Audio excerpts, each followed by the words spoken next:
A very good evening, Thursday the 16th of March 2023. My name is Maih MBE. These are Recusant 9 transmissions. We try and do, I didn't do one last time actually, so my apologies because I couldn't be bothered.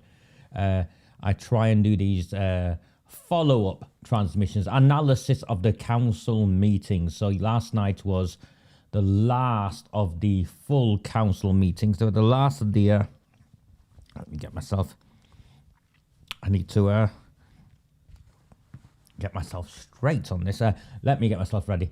These are yesterday was the last of the council meetings before the elections. So it should have been an explosive affair, but a number of things took place that I think it's important to make reference to before we go through the council meeting. Now, I'm not going to go through all of it because there's a lot of gobbledygook, but I will pull out some of the key highlights, and if there are any specific highlights you'd like me to replay, let me know and I will replay it and I will do some live analysis of it. Unlike those councillors who attend the council meeting, nothing I do is scripted. No one writes anything I do. I just look at something and I tell you what I think of it and I try and analyse it in the best way possible. The first thing to highlight about yesterday's last council meeting is the abysmal attendance by councillors. Now, I get councillors who are ill. I understand Councillor Dave Arnott took ill very recently and he's not in the best of health. So my well wishes to Dave and his family, but that's not acceptable for all the others who simply do not turn up. These meetings are diaried at the beginning of the year. They know exactly when these meetings are. A holiday in Pakistan is never a reason as to why a councillor has not turned up, same as a holiday in Mexico or a weekend away or in a caravan or any of those excuses. These council meetings are scheduled at the beginning of the year. Every councillor should be there. There are only 9 full council meetings. There are only 9 full council meetings throughout the year. And they all, recess for Christmas. They all recess for Easter and they stop for a considerable amount of time during the summer holidays. So there's plenty of time when these people can take their holidays. They don't. They abuse their power. They do not believe they're held accountable and they can do what they want. Once again last night, Councillor ZAHID CHAUHAN, the Deputy Mayor, was absent. Once again, he was absent from the top table. I just don't think it's acceptable in any way, shape or form whatsoever. And no, I'm not picking on ZAHID CHAUHAN. It's because he's the Deputy Mayor and he should have been sat on that top table. And it's not the first time he's been absent. And remember, this is the Deputy Mayor who announced his deputy mayorship via a press conference in Mirpur, Pakistan. So I think it is in the interest of the entire town for AMANDA CHADDERTON to confirm just why her deputy mayor was not in attendance at last night's council meeting. Why is that, Amanda? Could it have been because he was also in Pakistan yet again? I do not know. My understanding is he's in Pakistan. I think it's not acceptable. It's not acceptable for ZAHID CHAUHAN in the same way it's not acceptable for councillors such as George Hume. There was a 10-minute eulogy to George Hume in last night's council meeting featuring Abdul Jabbar and others. And where was George Hume? Not in the council chamber. George Hume has just used... I don't know. Use is perhaps the wrong word. How many council meetings was George Hume meant to appear at during his tenure as an Saddleworth Labour Party councillor? How many council meetings did he attend in his entire period? I don't think there was that many. In fact, from what I can tell, there was not. You'd be hard-pressed to find a councillor who attended fewer full council meetings than George Hume. Of course, George Hume is the son of Hannah Roberts, And also his father was a councillor, so maybe it's some sort of God-given right. Maybe it's something like the monarchy, where it's just that baton is handed down to the child and the grandchild and so on. I think so. I think that's exactly what took place. Gary Tarbuck, he simply used Saddleworth North as a ladder in his political career. I think he considered being a councillor beneath him. Of course, George Hume also works for Debbie Abrahams, the MP, and as Abdul Jabbar made reference to, this isn't the end of his political career. I would imagine his political career is now being fast-tracked to MP, where on his CV it will make reference to his tenure as an Oldham councillor, irrespective of what his attendance was like. There's also a councillor in Wearmouth who wasn't there, and sorry, I forget his name because I've forgotten what he looks like. He was a previous mayor, and they all talked really well about him. And it seems he's ill. Well, if he's been ill, and if he's been ill for some time, because I don't remember seeing him in the council chamber for some time, if he's been ill for some time, then why has he not stepped down? Why was there not a by-election? Do the people of Wearmouth not deserve to be represented by 3 councillors? Yes, I'm not in the least bit impressed with the dire attendance at last night's full council meeting. I think what it demonstrates is the ongoing contempt for the people of this town. A very good evening to all of you. We will go through the council meeting in a very, very quickly. I'm in trouble. So some solicitors have picked up, Chauhan solicitors are currently suing me for comments like this, because apparently comments like this suggest that Dr. Chauhan is corrupt. At no point have I ever said Dr. Chauhan is corrupt. No, at no point have I insinuated, and I would not know what you mean by feathering his own nest. So let me be very clear on that before, I think her name is Gemma Fleetwood from JMW Solicitors, goes running and adds this comment, because that's what they've been doing, adding comments like that to the lawsuit against me. Oh my. Oh mate, you just wait until Sunday night's transmission when I show you the Rothwell Labour Party connection. And I don't care that some of you are Latics fans and Flat Cap Fank has won you over. But since when was Oldham Athletic a pawn in the politics of the Labour Party run council? Wait until Sunday for that.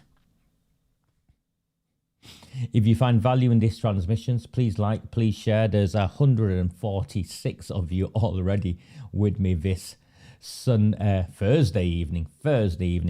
So at the very least, when I turn my lights on, I'd like to have at least made enough money that covers the electricity costs of the equipment I have around me. So if you find value in this work, and yet particularly if you don't subscribe, if you can't, if you don't have the means to spend £1 a month to subscribe to me via the website, at the very least, buy me a coffee. I know you're entertained by these, you're entertained by these, and I'm value for money with the analysis I provide. Let's get on with it. You don't need to see me. What I'm going to do is twist between these two screens. So if I need to break down something that's said, I will split myself up this way. Otherwise, I'm going to mute my microphone right now. Eat my breakaway. Louise, who's not with us today, sent me a box full of biscuits in the post, so thank you very, very much, and some coffee actually, but a box full of biscuits. And if I end up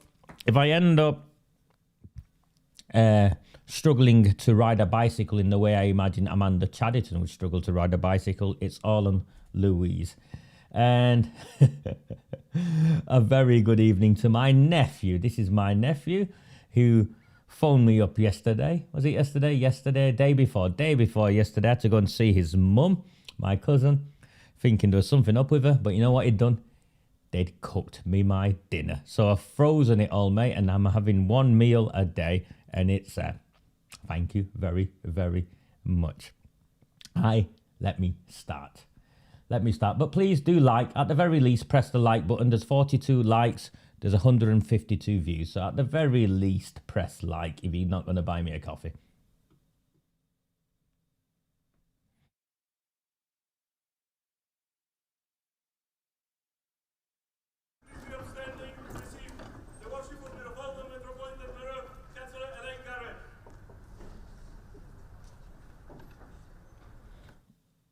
So that's her chaplain coming in with her. Her chaplain's in trouble, by the way. So it'd be interesting to see if she remains sat at the top table or if she removes herself after prayers. She's in trouble with the Church of England. So let's see what her chaplain does.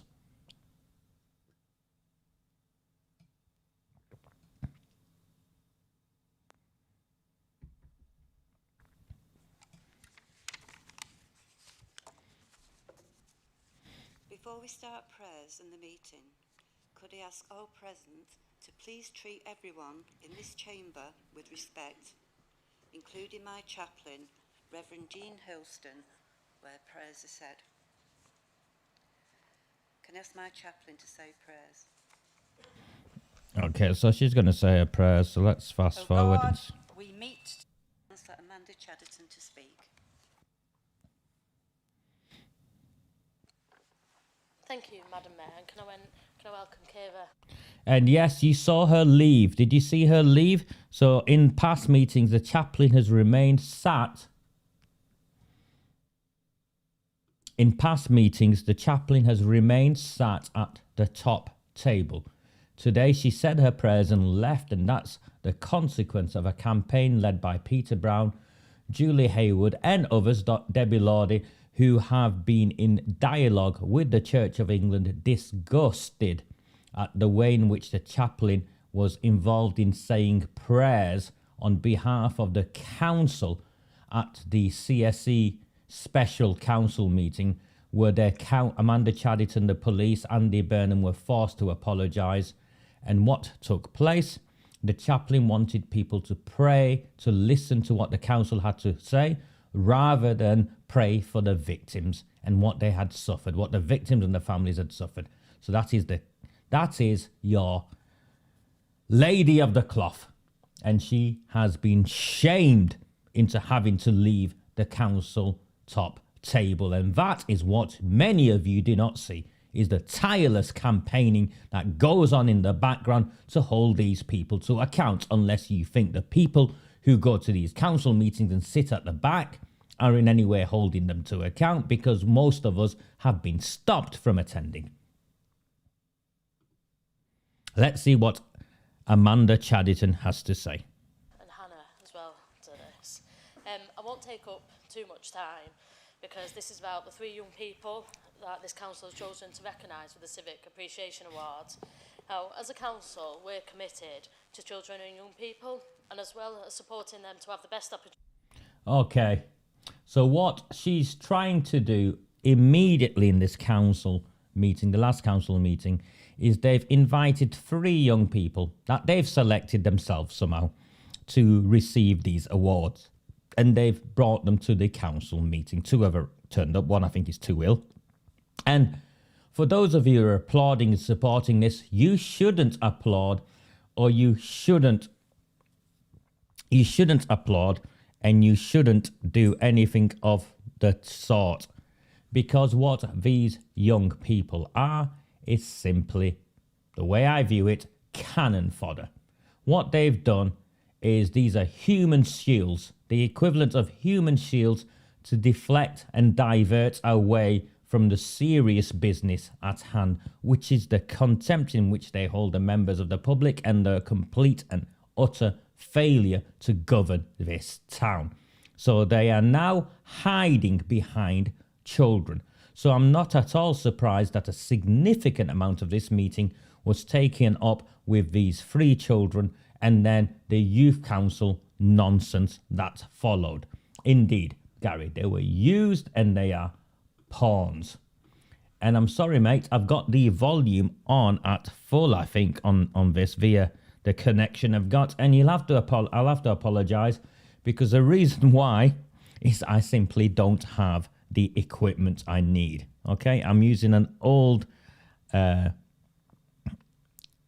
interface, and it just doesn't have the volume that transfers across in the way it should do. So that's why I can't get the volume any higher. You'll have to turn the volume up at your end. My apologies. Opportunities in life. This means that we should also recognise them for when they got ambassadors So here they are. Oldham and were the recipients of this award.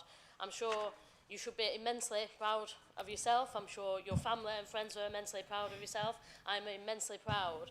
And I feel sorry for these kids, because they don't know any better. They don't know any better. In Bangladesh, she was inspired to take action and attempt to make their lives better in any way she could. So there's something about some girl who did some work in Bangladesh.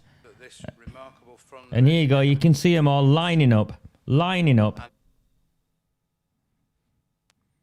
And again, I don't know any of these two young women. The third one I do know, but he's too ill to attend. And you can see what's going on. I'm sure it means everything to these two children, but it is. I don't blame the children. I don't blame the families.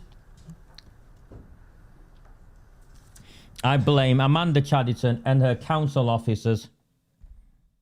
Sorry, that is... I'm going to have to call you back, mate. I blame Amanda Chadderton and her council officers for what they've done. Just give me a second, this gentleman. So sorry, I have to work in between all of this sort of stuff as well to try and earn a living. But he was supposed to phone me at 5 o'clock. It is now 8 o'clock. So that is the joys of my life. Let me turn my do not disturb on.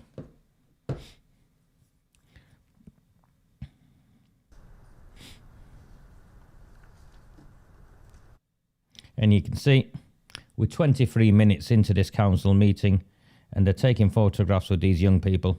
And Councillor Barnes, sorry. And they've got some apologies. So let's get that. Let's get back to that. I want you to hear the apologies. I want you to hear the apologies.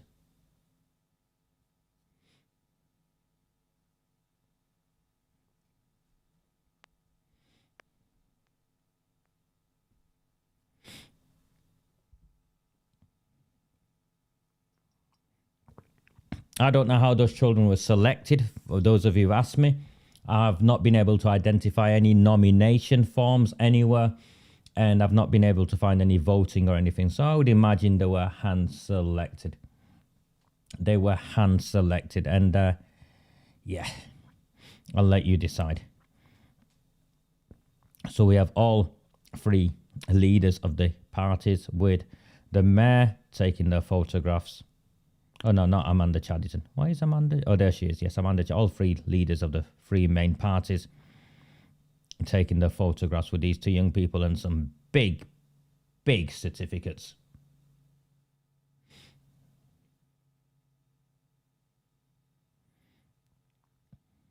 You can see the almost empty public gallery behind whilst this is taking place.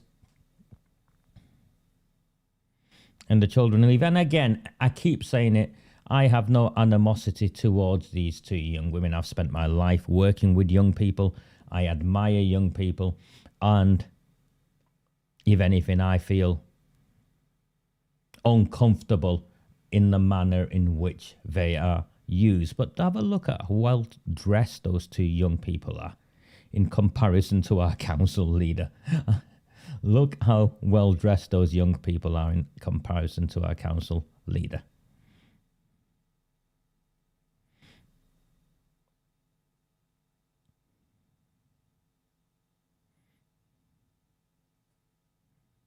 All those empty chairs, and I think those are the members of the family So the public gallery looks a bit busier because of the members of the family of those young people sat back there.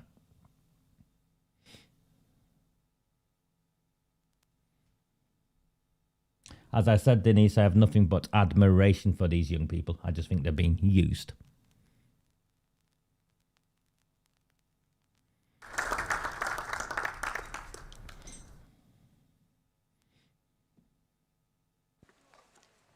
Well done to the three of them. We now move back to the main agenda and we go to item 2, which is apologies. I've received apologies for absence from Councillor Shan, S. Bashford, Councillor Hindle, Councillor Moores, Councillor Lancaster, Councillor Arnott, Councillor F. Hussain and Councillor A. Hussain. Item and Councillor Barnes, sorry. Okay, so there are what, 9 or 10 apologies. 9 or 10 apologies, including Dr. Chauhan. I think Chauhan is the way you pronounce his name, Mayor, but Dr. ZAHID CHAUHAN is not there. And the reason why Dr. ZAHID CHAUHAN is not there, he should be sat next to on the end somewhere as the Deputy Mayor. So he didn't even bother turning up. Look how many absences there are. Look how many absences there are. Councillor Barnes is also absent, and my understanding is Councillor Barnes is absent because, I don't know why he's absent, but my understanding is Councillor Barnes has been suspended from the Conservative Party, and it is likely that, well, more than likely, that he will not be standing as a Conservative candidate in this May's election. It is my understanding that Councillor Barnes has been suspended, and the reason for his suspension was because he did not vote in line with the party at the budget meeting. Let's continue.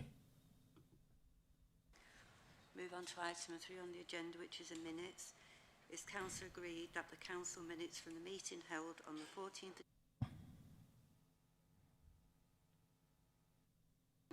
to thank them for the service? Councillor Jabbar. So here we began the thanking of councillors for the service. I rise to speak about Councillor George Hume, who was elected in Saddleworth North in 2019. So I think the members of this town would like to know how many council meetings, full council meetings, was Councillor George Hume eligible to attend and how many he actually did attend. And I'm sorry, Gary, I'm not going to fast forward the way you just want it to be fast forwarded because I've got a process I'm having to go through. And there are points I would like to make. So George Hume, first of all, is being thanked by Abdul Jabbar, the deputy leader of Oldham Council, but George Hume is not even in the council chamber. He was the first Labour councillor in that ward. It's been a to wish him the very best of luck for the future, and on behalf of the Labour Party, I wanted to thank him for what he'd done for the people. So that's the first one. Friend and colleague, Councillor Javed Iqbal, for his... So this is the second one, which is Javed Iqbal from Wearmouth. Javed Iqbal from Wearmouth has been ill for some time, as we'll be told. Well, if he has been ill for some time and not able to fulfil his duties, then why did he not step down? So this is the second councillor that's going. Oldham, in particular Wearmouth ward and surrounding communities over the last... And they're all doing their eulogies. These are the Lib Dems. Probably our most high-profile mayor. Whilst This is the Lib Dems also doing a eulogy. So they all do eulogies to each other. So you can see how the three parties are in it together. To inspire Rowan to go forward was his key. Thank you, Madam Mayor. I didn't really know Councillor Iqbal until he... So she didn't really know Councillor Iqbal until blah, blah, blah, but she needs to stand up and talk about Councillor Iqbal. This is, of course, Councillor Pam Byrne from Saddleworth. As mayor, with he and his delightful wife, I did support a number of his events. I think he was really quite brave to do some of the stunts he did, and I did not involve myself in those. But So you can see, nonsense. Yeah. He is a most delightful and really truly great. What he's achieved in the 25 years of service. This is Councillor Riaz Ahmed, who Peter Dean's talking about. This is Riaz Ahmed. This is the 4th councillor who's now standing down. This is the 4th councillor who is standing down, Riaz Ahmed, in Waterhead. Okay, so they talk about Riaz Ahmed for some time. Cabinet member. And to give Riaz his due, at least he's at the council meeting. At least he's at the council meeting. His great contribution as far as I emulate that as well. So that's it. So alongside all this, Riaz has his own accountancy practice. So here we go. Yeah.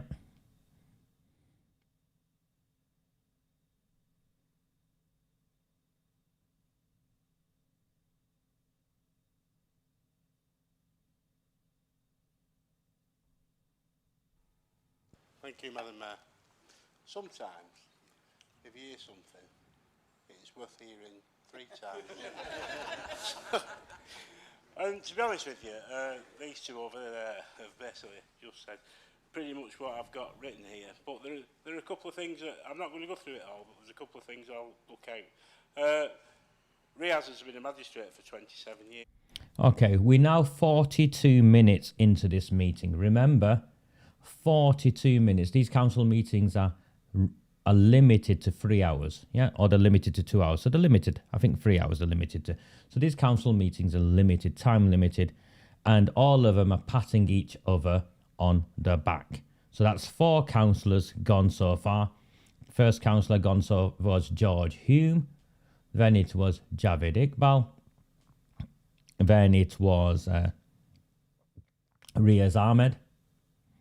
And there's another one in there as well that I cannot remember, but we'll get to that. And strangely enough, the former chair of magistrates at Oldham, Jeff Millard, is quite a close friend of mine, so I rung him today to see if I did any black on you, if that's the appropriate phrase.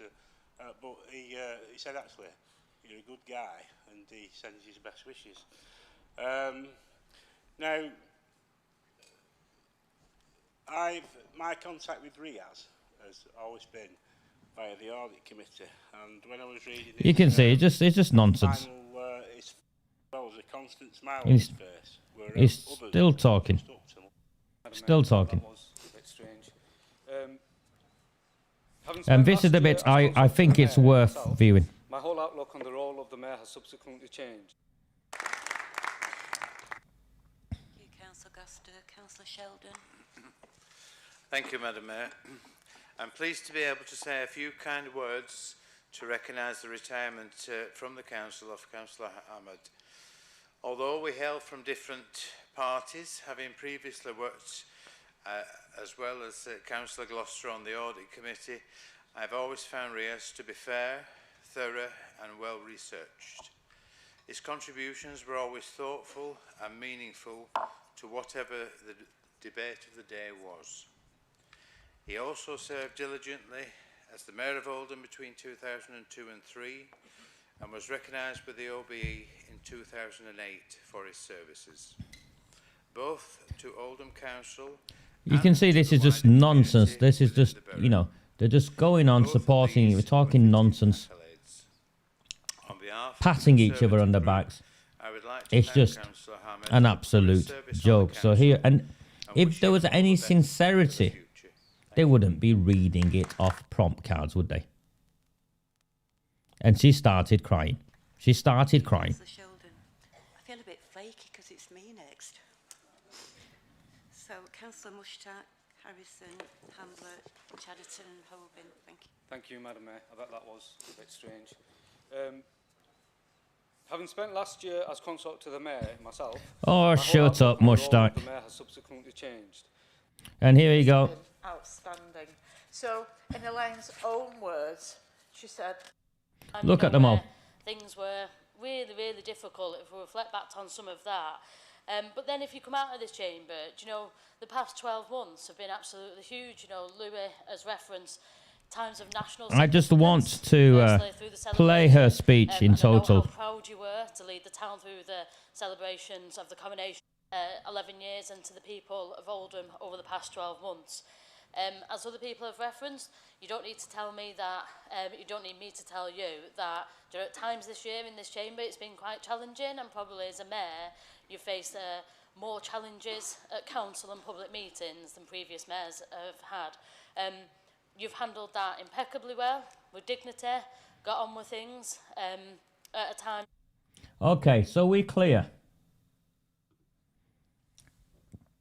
Councillor ELAINE GARRY from Failsworth West went against the council's own constitution in blocking a vote for a motion asking for a government inquiry into the cover-up of the grooming and gang rape of our town's children. That, I believe, Councillor Garry, will be your legacy rather than whatever it is that your friends want it to be. We all saw it. Amanda Chaddderton was directly involved when she altered the motion so it would no longer bear any resemblance to what was put forward, and then a subsequent later council meeting had to address the motion once again because it had been altered against the council's own constitution with the approval of the Mayor ELAINE GARRY.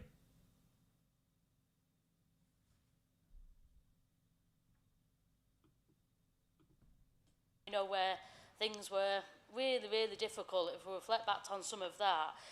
But then if you come out of this chamber, do you know, the past 12 months have been absolutely huge. You know, Louis has referenced. And can you see Akil Salamat in the background? He looks like he's on his phone, texting away. Can you see Akil Salamat in the background? He's on his phone, texting. I think that shows how much he endorses Councillor ELAINE GARRY.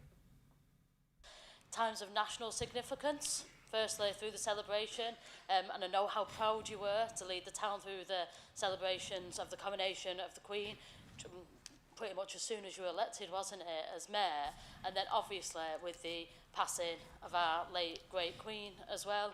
And like Louis, I went around with you to them care homes to see them residents, and you know, we can't overstate the impact the death of the Queen had on this country and had on some of their residents. And we met some of those, you know, we met the Queen's, the man who had been the previous Queen's Guard, but you were empathetic, you were personable, and those are the traits that have come to Akil Salamat is bored. Look at him. Those are the traits bored. that Failsworth with over the past 11 years.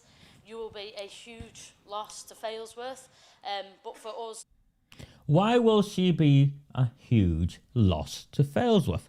Why is Councillor ELAINE GARRY stepping down? For those of you who are unfamiliar with local democracy, just because you become a mayor doesn't mean you then have to step down. You can go and fight an election. Why is Councillor ELAINE GARRY not fighting the next election? Is it because she's retired and feels no longer able to serve? I think I'm looking around. There are some other councillors at least of a similar age, if not older than her. I suspect her reason why she's stepping down is because she doesn't want to have those challenging conversations on the doorsteps of the people of Failsworth regarding not just her actions and her council's actions regarding the grooming gangs, but also the corruption that infests this town. And I genuinely believe she would have been taken out at the ballot box. So she's attempting to save herself that embarrassment That's what I think is taking place as to why she's stepping down and why a number of other councillors are stepping down, including George Hume.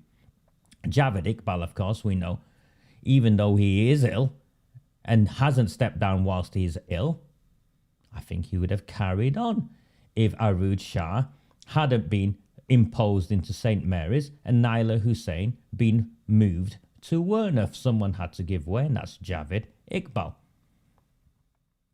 And for our group, you will be a huge loss to Oldham Labour Party as well. We will miss you hugely.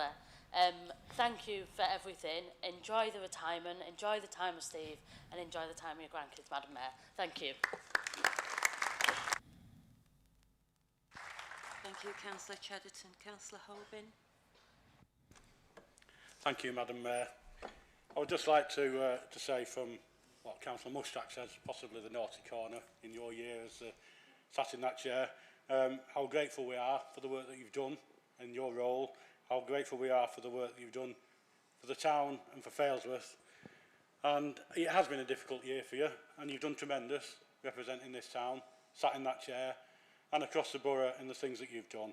And I do know, I hope, that any disagreements that we've had in this chamber have stayed in this chamber, and it's been nothing personable. And outside of here, we can remain friends and on talking terms, and I look forward to seeing you in your retirement in some of the hosteleries in Failsworth, and I'm sure I can get you and Peter a pint next time we see you. All the very best.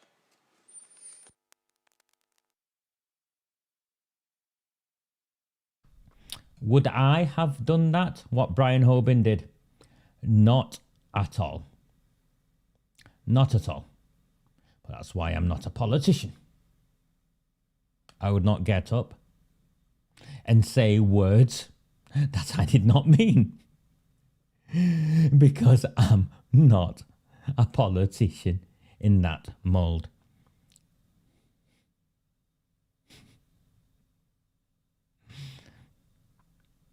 It's not a criticism of Brian Hoban, by the way. It's just a reflection of me. That isn't something I would have done. I'd wish her well in her retirement and all the rest of it. But I'd not make reference to all of her good work and all of that sort of stuff. Because what good work? What good work? Indeed, the hardest smile she'd had to put on herself.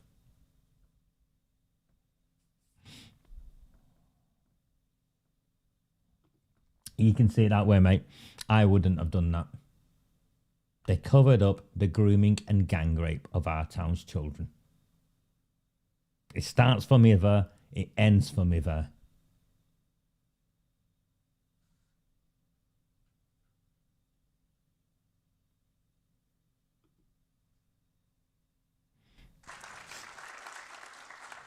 Councillor Holbin. Councillor Byrne. Oh, I'm not interested in Councillor Byrne. As to say. And then you get to the Youth Council. In schools, workplaces and the media. However, comments like, you're smart for a kid in care and...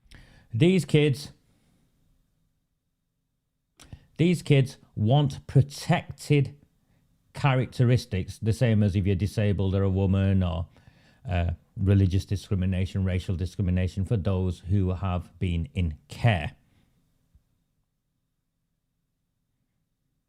I don't know what they hope to achieve by doing what they're doing. I don't know where it's come from, but you can see how they are reading from a script themselves. And I have no doubt, look, these kids are being used. There's no point me criticising these children. These children are being used. It's understandable with what you dealt with. Make us want to pretend to be someone else. We would like it on the record, though, that these young people are not statistics. They are just young people struggling with everyday life like everyone else. And here we go. Care experience young people, and demonstrates that something's gone fundamentally wrong with the system, as highlighted by the self-classed as intentionally homeless due to rat infestation of my home, and not accepting the... So we've gone to public questions, so give me 1 second. So that's what took place there. Thank you, Madam Mayor. Foster. Are the recommendations agreed? Agreed. So they've agreed the recommendations. What does that mean? Lord only knows what that means. Lord only knows what that means. What will the council now do as a consequence of agreeing those recommendations?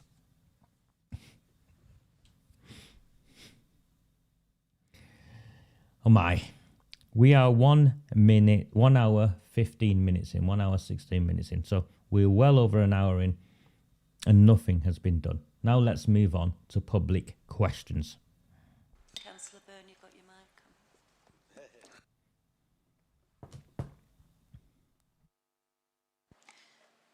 So we move on to item 9, which is question times.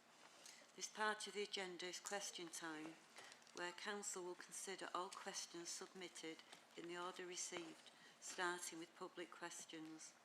There's a 30-minute time limit for public questions, and once this time limit expired, no further questions will be asked. There is no right of reply to answers given, and I will be reading out the questions. If the time limit is expired and a member of the public has submitted a question which has been ruled in for consideration, the question and response will be published on the council's website. The first question has been submitted by Carl Bardsley. I would like to ask the relevant cabinet member how much of the £3 million cost of living package announced by the council leader on the 21st of September 22 has gone towards the heating of the town's library's warm banks. I call on Councillor Chadderton. Okay, Carl Bardsley is a Conservative candidate. I think that's important. So Carl Bardsley is a Conservative candidate in the forthcoming elections.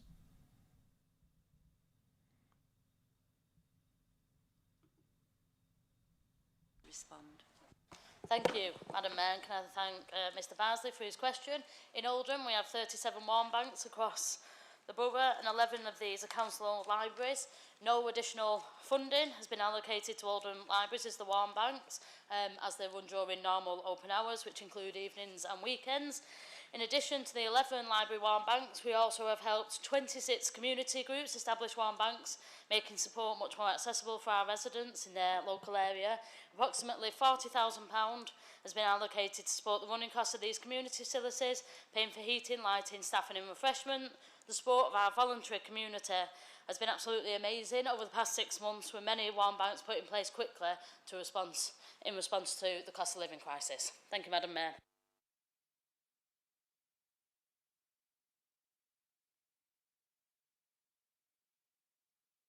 The question was, how much money did they fund the warm banks?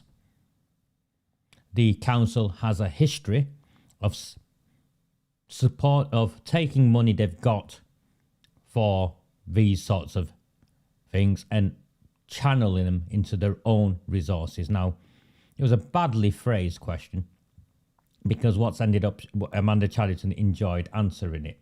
You can see Amanda Chadderton enjoyed answering it. And yes, indeed, Lynn, Akil is still on his phone. Now, what she's done is said the libraries took no additional money for the heating and lighting because they're open anyway. She didn't say how much money was given to the libraries. She simply made how much money was given to the libraries in reference to heating and lighting. What she also then said was 26 groups had been allocated £40,000. The obvious question would be, well, how many people have accessed the warm banks set up by these 26 groups on a day-by-day basis and so on? None of that. And in the wider context, the council, and I was surprised at this at the time, has ring-fenced, I think it was a substantial, more than £40,000, a substantial amount of money towards Oldham Community Leisure, where people could go and have showers. They had to go and register and sign in and embarrass themselves to say, I can't shower at home, I can't afford hot water at home, to then get a special wristband or something so they can shower in these sports facilities. It'd be interesting to see how much money they were given, and in context, how many people then went and used those services. So that was the first question. Thank you, Councillor Chadderton. The next question had been submitted by Tia Henderson. As an Oldham care leaver and ex-youth mayor of Oldham, I recently found myself classed as intentionally homeless due to rat infestation of my home and not accepting the emergency accommodation as it didn't take in pets, and I have a dog and a ferret. My circumstances led to me being homeless for 6 months, so I'd like to know what is being done in Oldham to ensure that pets are not a barrier to anyone needing emergency accommodation due to being homeless as a result of unsuitable accommodation, domestic violence, mental health, or anyone who is struggling financially. I call upon Councillor Chadderton to... Okay, what's really interesting about this question isn't necessarily the context of the pets. What's really interesting about this second question is that this lady, young woman, was a former youth mayor. So they've used her and then spat her out at the other end and not taken care of her. Case made the news at the time. And what the council to Chadderton, I think at the time, was forced to apologise for what took place with this young woman. And the only reason it got traction was because she was the former youth mayor. Let's see what Amanda Chadderton has got to say. Respond. Thank you, Madam Mayor. And can I thank Tia for her question as well? Great Places and Waits, who are responsible for providing housing management services to Tia, fully accepted that they failed to provide immediate response to the rat infestation, which resulted in Tia being unable to continue to live in her home. Great Places and Waits have apologised to Tia and have implemented measures to ensure tenants do not suffer similar circumstances in the future, and I hope no resident in Oldham would suffer any similar circumstances going forward. The majority of Oldham Council's emergency accommodation is supplied via contracts between Oldham Council and hotels or third-party providers. It's for the owners of the hotels or the third-party providers to agree if pets can be accommodated in accordance with the provider's own policies regarding pets. We try to source accommodation providers who will take pets. However, to date, we have been unsuccessful. We do continue to seek accommodation providers that will allow this and also meet the specific accommodation requirements. Oldham Council gives careful consideration to the Homelessness Code of Guidance and looks to direct households to pet boarding charities where they're unable to help to support households to arrange kennelling where it is needed. Thank you. Okay, so you dodged the question. What she admitted to was the council gives out contracts to organisations that don't take in pets in terms of emergency homelessness, and there are no plans to alter that. So the millions of pounds that they give out irrespective. Okay, so if you're at risk of being homeless and you've got a pet, forget it. They do, however, have charities that they make referrals to. She doesn't say how many referrals were made to charities, and she doesn't say how many pets then were successfully housed by these charities whilst the emergency homeless accommodation was secured. Indeed, Marlene, no answer given whatsoever. No answer given whatsoever. Let's see what the next question brings. Thank you, Councillor Chadderton. The next question has been submitted by Janet Hargreaves. I understand that Mulberry Homes has gone into administration. Can you tell me what, therefore, is happening to the construction of these homes in Shaw? There's been no building here for at least 12 months. We are in desperate need of housing. This abandoned site is adding to the general scruffiness of the area. What is now planned for this part of Shaw and for those partly built houses? I call upon Councillor Chadderton to respond. Thank you, Madam Mayor, and can I thank Janet Hargreaves for her question as well. Great Places own the site and they're aware of the site conditions and are working expediently to get things moving again. They've been updating Oldham Council regularly and we've supported them to secure brownfield funding from the Greater Manchester Combined Authority to accelerate this. Great Places are now in the advanced stages of negotiation with a new contractor to enable them to deliver the much needed shared ownership and affordable rented homes. We're expecting announcements at any time with a new contractor starting on site before the end of this month, we're hoping, and expectations that the first homes will be ready later this year. Thank you. Okay. So in Shaw, there's a site stalled. Great Places is a housing association. Its offices are on Union Street. Oldham councillors sit on its board, last I looked, or the management committee. There's a direct connection between the council and Great Places. And they now need more money. They now need more money to finish these shared ownership houses. And she's gone as quickly as possible, saying by the end of the year, people will be moving in by the end of the year. And remember, this is Shaw. Why on earth Howard Sykes or Gloucester isn't asking and campaigning on behalf of this? Why on earth the parish council in Shaw aren't in outrage about this? I have no idea. This shouldn't be a question. This shouldn't resort to a question being asked this way. Very poor by the council, very poor by Great Places. And indeed, Yvonne, I agree with you. A pet is part of the family, of course. Thank you, Councillor Chadderton. The next question has been submitted by Joshua Charters. I attended the council... Josh Charters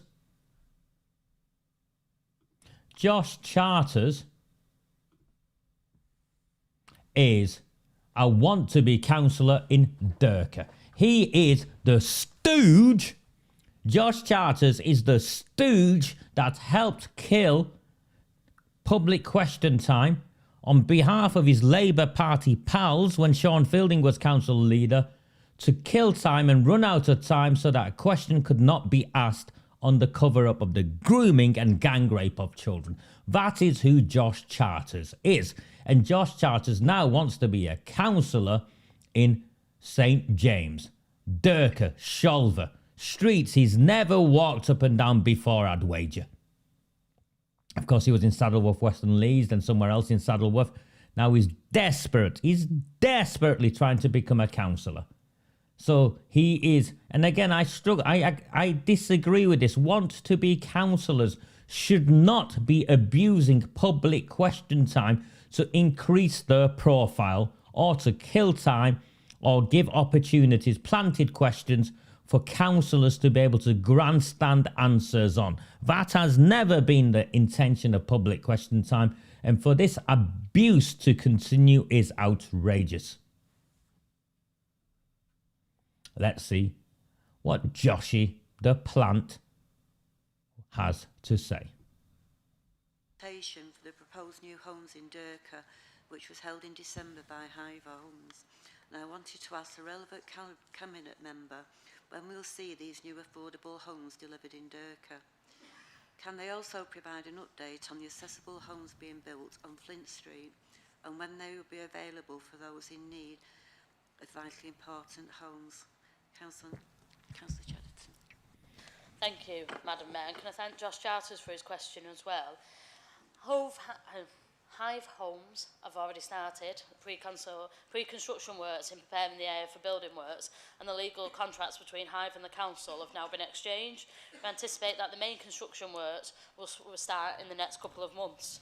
The wheelchair accessible homes proposed for Flint Street form part of a programme on small sites across Oldham. We're working closely with our partners to assess how best to deliver these much needed homes and expect to make an announcement in the near future. Thank you, Madam Mayor. Thank you. So no answer apart from grandstanding. No answer apart from grandstanding. But what I find very concerning by Josh Charters and the way he's playing this is there any guarantee that these homes in Durka, if and when they are eventually built, will go to local residents? Is there any guarantee? No. It's just political point scoring and the exploitation of the working classes and those who genuinely need support. Oh yeah, we're building these houses. Yeah, I've getting them fast-tracked. is there any guarantee that local people get these homes? Because they should be, shouldn't they? The people in Durka with those homes that were, you know, during housing market renewal, demolished, forced off people at penny prices, derelict sites for over a decade, and you're going to build new homes on those sites. I'm sorry, if I lived in Durka, I would want a cast iron guarantee that those homes would be, you know, first refusal would be to local people in Durka who've suffered and endured what's took place there.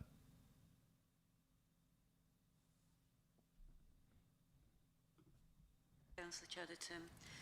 The next question has been submitted by Michael Harwood. Please could I ask for an update on the position of the Coliseum following withdrawal of Art Council England funding, and what can the council do to help? I call on Councillor Taylor to respond. So Elaine Taylor's getting up. A rare thing. Let's see. To Michael Howard for his question. I want to start by saying that the decision the Coliseum Board took to close at the end of March is not... What's the bloody point? What on earth is the point when you're picking up a script? You might as well get a computer to read it out. What on earth is the point? If you can't answer a question as simple as that without reading a script prepared by one of Dirty Harry's assistants, what's the point of you sat there?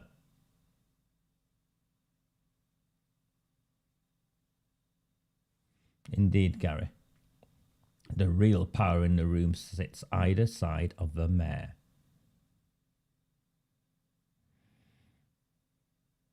And sorry, Councillor Elaine Taylor, if you worked for me and you turned up to a public-facing event dressed like that, I would send you straight back home. I would send you straight back home.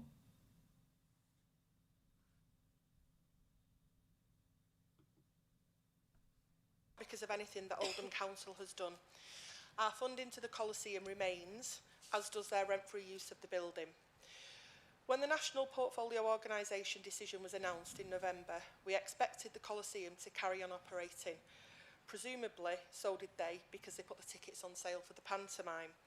However, it quickly became clear that the operation was not financially viable without... Okay. So if the council has 2 of the trustees of the 6 on the Coliseum who decided to put the pantomime tickets on sale without seeing whether or not the business would still be open. You tried to play the public. The Coliseum tried to play the public. And the Coliseum and the council are one and the same because the council owns the land, the council owns the building, the council funds it with a no question asked check every year.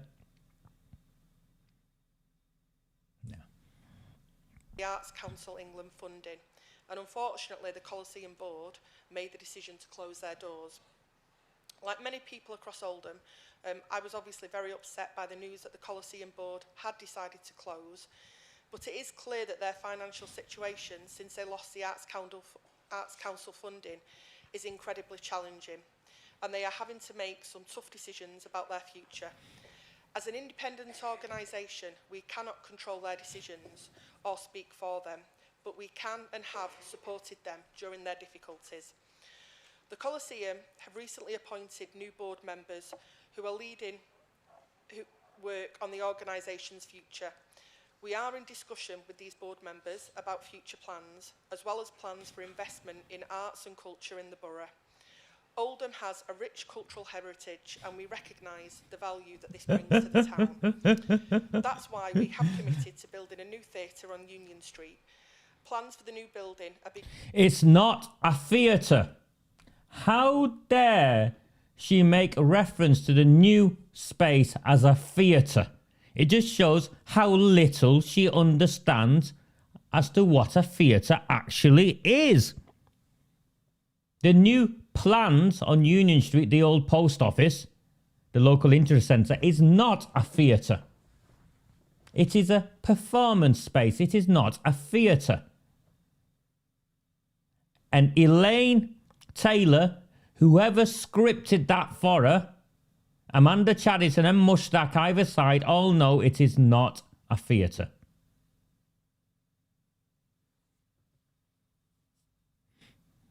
Finalised ahead of planning application being submitted in summer.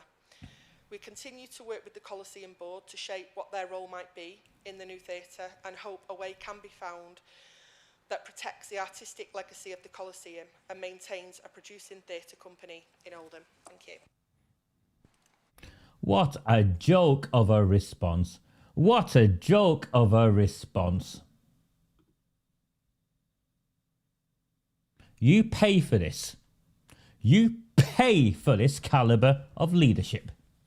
You pay for this circus. I think someone used the term circus. And indeed, Mushtaq does look like he's wearing a wig. And I wouldn't be surprised if he is using Just for Men on that hair.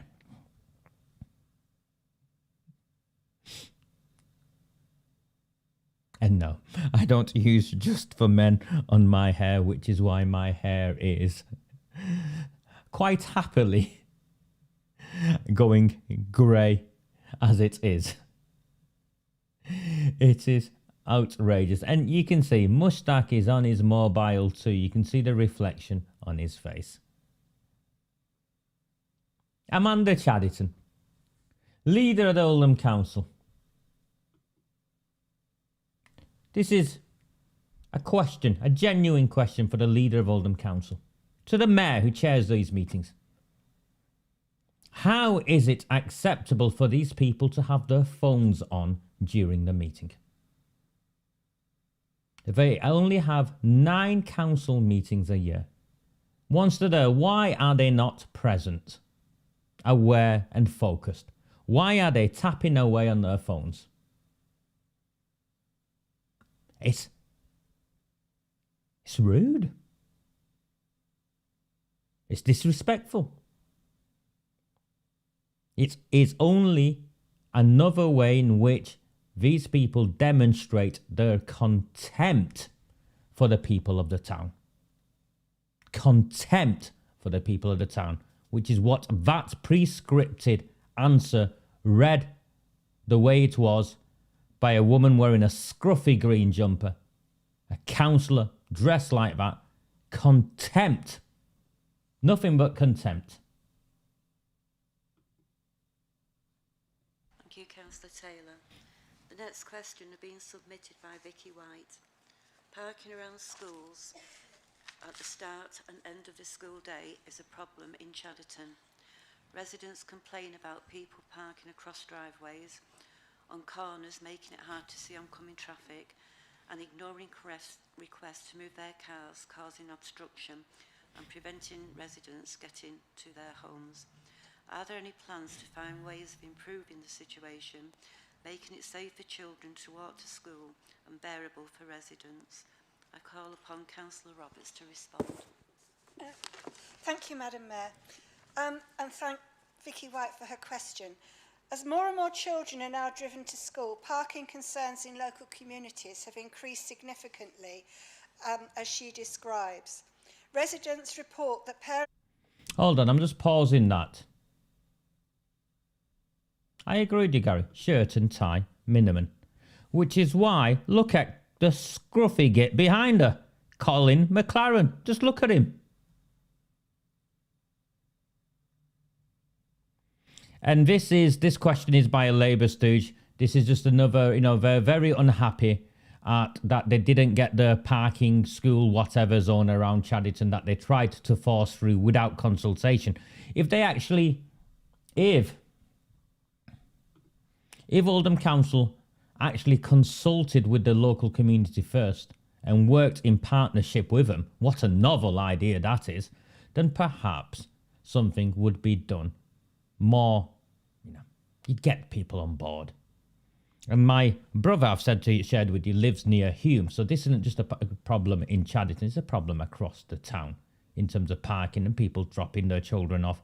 And it isn't laziness focused for a lot of it. A lot of it is around safety. There was a time when we walked to school when we were 5, 6 or 7. What would happen if a 5, 6 or 7-year-old was sent out to walk to school now? I would hazard a guess that Hannah Roberts and her mates would be sending social services around.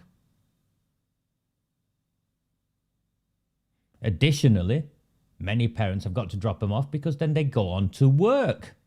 You know that novel thing? Some of us do work and they continue to work. But this is because they've not got their way. Charlotte Green recently wrote an article, it was a joke, about this sort of stuff. They're trying to recreate an alternative narrative, and this is just part of it. There is an issue, and that issue can only be dealt with the partnership with local people, parents and schools, and not what these people are trying to do.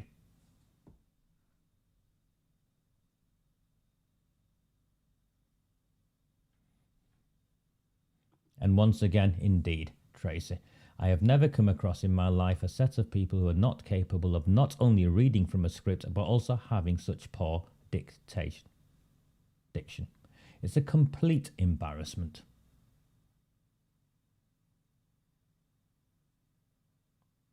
It's appalling, isn't it? It genuinely is appalling. Let's see what Hannah Roberts has to say. And guardians continue to park as close as possible to the school gates and increasingly have little or no regard for other motorists, residents and pedestrians. Unfortunately, the issues that you describe are common on streets around most schools in the borough. There are 2 camera enforcement cars who visit every school frontage on rotation, but they can only enforce school clear markings and bus stop clearways. Any other parking restrictions have to be enforced by an officer on foot. They tell us that parents wait in their cars, and when enforcement officers are seen, they simply drive away for a short period of time, making enforcement very difficult. The legislation is complicated when it comes to issues and concerns outside schools, which doesn't help. For example, if there are vehicles causing an obstruction by obstructing a driveway, then there are no parking restrictions in place, this can only be enforced by the police.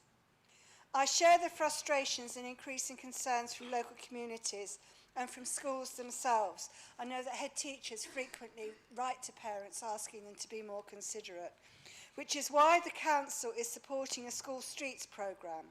With these projects... So here we go, the School Streets programme. That's what it's called, the Schools Street programme.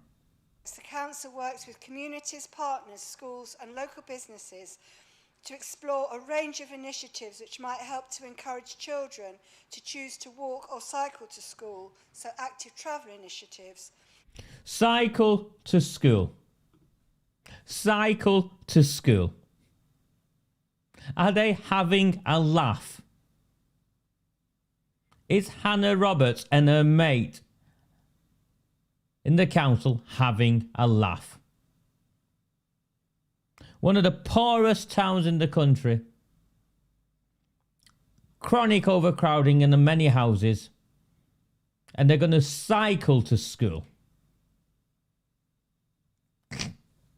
They are obsessed with trying to enforce the South Manchester fake liberal nonsense on working class communities like ours. Where are the bikes coming from, Julie?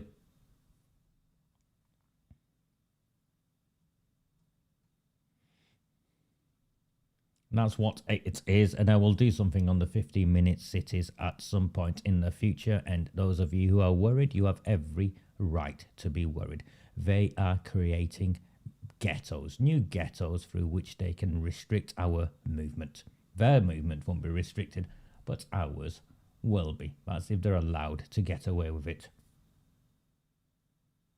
And in turn reduce the dependency on the car for what are very often very local school journeys.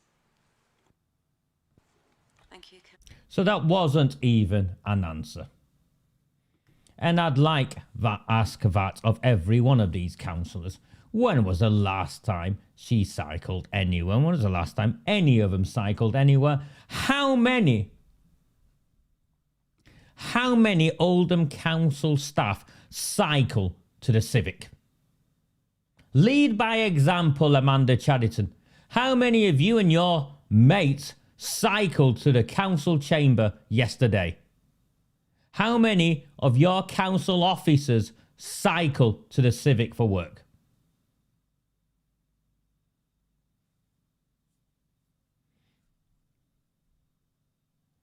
Sally, how are you? I don't think I've engaged with you before, but I agree with you.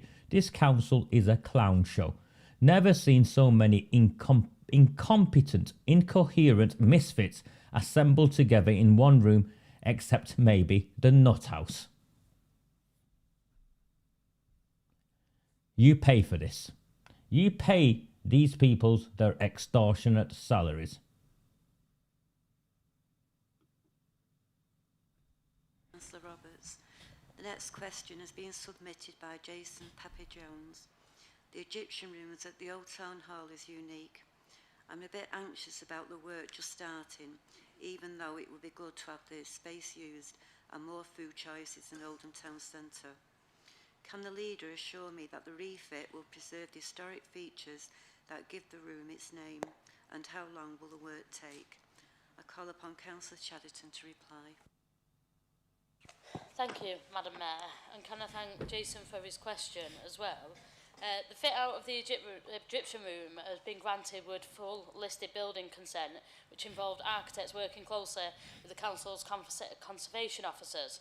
This work has been developed to specifically ensure that the fit out works preserve and do not adversely affect any heritage or historic features. The plans for the food fit out can be viewed online on the council's planning portal. The contract was awarded to the hub contractors and the works already started. The schedules for completion later this year, subject to everything processing as planned. Having recently been down to the site on a visit, I can say that I can't wait for this to open. As it looks at the moment, it does. Amanda Chadderton can't wait for a food hall to open. She said it, not me.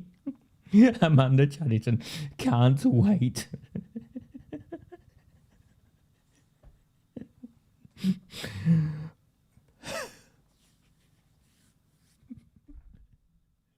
Again, she's reading off her script. She has no idea what she's wittering on about. It's opening later this year, subject to everything going on track. Like, when was the last time anything that you lot did in this council ever went on track? Some of them look like they've been bought on by forklift.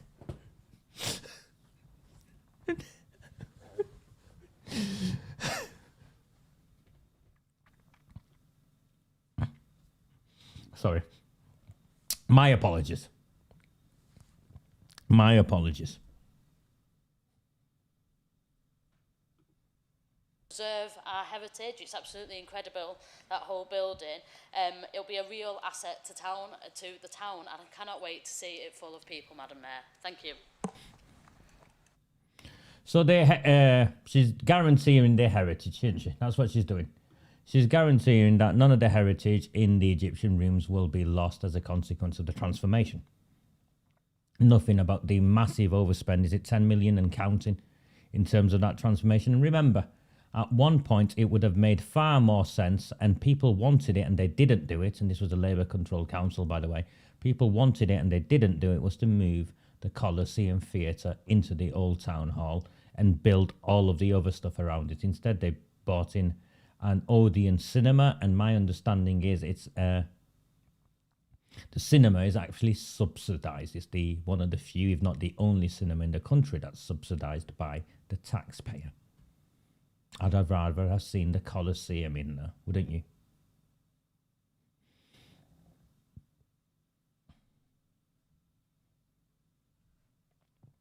And the background to this also is that Royton Town Hall, where Amanda Chadderton is a councillor, has stalled. The redevelopment of Royton Town Hall has stalled massively, and it's not going to get done anywhere near the timescales they promised or anywhere near the budget that was initially agreed. They've had to have a special council meeting to give it more money. So everything this council touches in terms of its build projects is a catastrophe. It's a failure. If it's about on time and on budget, it never delivers on time and it never delivers on budget. Any update on the Marks and Spencer's investment? There is no Marks and Spencer's coming to Oldham. And if they've been lying about it for ages or misleading you about it for ages.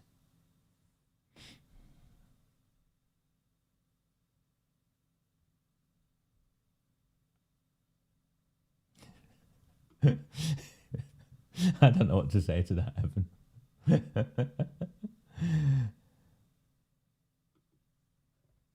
Thank you, Councillor Chadderton. The next question is being submitted by Jodie Entwistle. Can the Cabinet Member for Finance explain how council tax works and why a house in Band D has a much lower council tax in the City of Westminster? I call upon Councillor Jabbar to reply. Thank you, Madam Mayor. So this is a fixed council. This is one of those fixed questions where they can criticise the government about Band D and Band A and all the rest of it. So that's what this is. And let's hear it out. Jabbar will enjoy this because his scripted answer will be exactly what they want. For her question. Council tax is a property-based tax, and you know, it's one of the ways that local government raise finance to provide for key services within the local area. How much you pay depends on the band of the property that's set by the office, the valuation office. In relation to her question about Westminster having lower council tax band D than council, so this is a really interesting question, Madam Mayor. I'm glad it's been asked. Oh yes, I'm glad it's been asked. Much higher number of higher band properties. So, for example, Band D, Band E, Band F, Band G, they have much higher number in Westminster than we have. We have the other way around. We have Band A, Band B, Band C properties more, and therefore our charges are much higher than it is in Westminster. So it's also, Madam Mayor, that commercial properties in Westminster are much more commercial. Councillor Brownbridge has her eyes closed. Sat next to Abdul Jabbar is the Chadderton councillor, Councillor Brownbridge. Am I the only one who's looking at that and thinking she's struggling to stay awake? We have here, and they're able to bring in more money through business rates than we can. And that's why, Madam Mayor, we've been asking for a long, long time for the government to fix the broken local government finance. So see, the government! I told you, the government! They're blaming the council tax raises. They're blaming all of it on the government. Of course, a Labour government for 15 odd years oversaw council tax, by the way. That's why you see this kind of differential that in places like Westminster, which is obviously much wealthier than it is in Oldham. But the reason why their council tax is lower is because of the explanation I have just given. Thank you for the question. There was no explanation there, was there? The reason why council tax in Westminster is lower is because of the explanation is given, which means that they have more band D, E, F and G properties than we do, and we have more band A, B and C. That's not an explanation at all. That's not an explanation at all.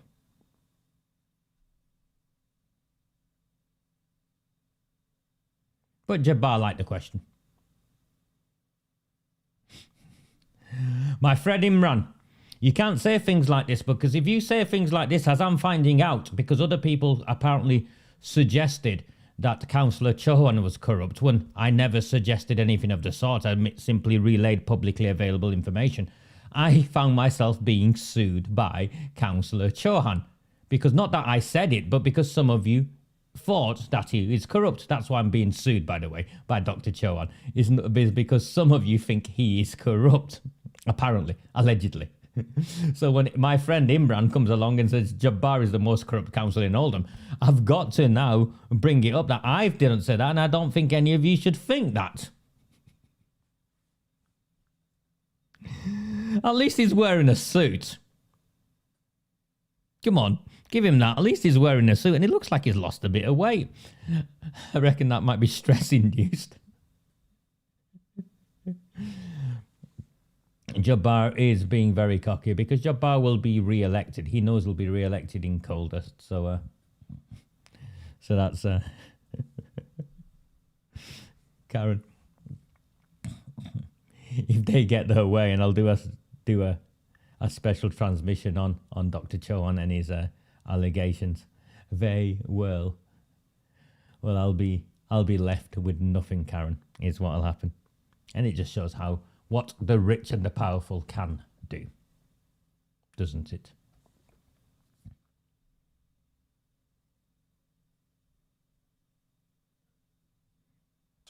I can understand your frustration, but I'm afraid until central government actually fixes local government finance, we're stuck with this situation. Thank you, Madam Mayor. Thank you, Councillor Jabbar. The next question has been submitted by Thomas Yarwood. How will we be able to tell if Oldham has levelled up? I call upon Councillor Chaddерton to reply. Another fixed question. So this is $1 million question, isn't it? So really simple question with an incredibly complex answer, and I suppose some of it, and I won't go into too much, but I suppose it's about what you define levelling up. Does it mean something? Is it just like, a phrase that the government use that nothing's attached to it? But to me, Oldham will have genuinely levelled up when our residents have access to better paid jobs, they have access to good education and skill provision, they have access to good quality housing, to good quality transport, and lead a better quality of life for all. But that does require numerous changes across a system, and to embed within a system that takes quite a significant amount of time. Now, we've been working collaboratively with our partners on a resident-first methodology that can drive up.